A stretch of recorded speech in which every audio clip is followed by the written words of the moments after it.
So I saw your question in the email. Find all solutions to the equation on interval 0, half-closed interval 0 to 2 pi. So see, we want the answer in radians, and this is the equation. Guess you have the answers here. So first thing, I take what's in the parentheses and I call that theta. I substitute in, so sine of theta is a half. So you got to answer that question. That's previous material before 6. I guess the way I answered, I think about the unit circle. Where's the y value a half? Well, the answer, the y value is a positive a half in quadrant 1 and 2. It'll be negative in these quadrants. So we're talking about quadrant 1 and 2.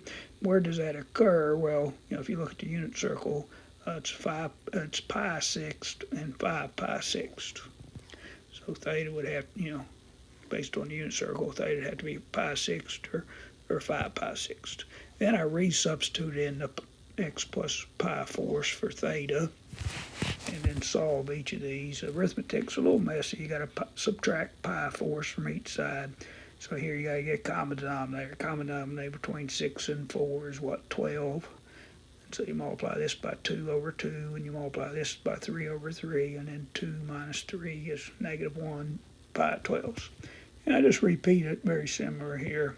Again, subtract pi fourths from each side. You got to get common denominator 12.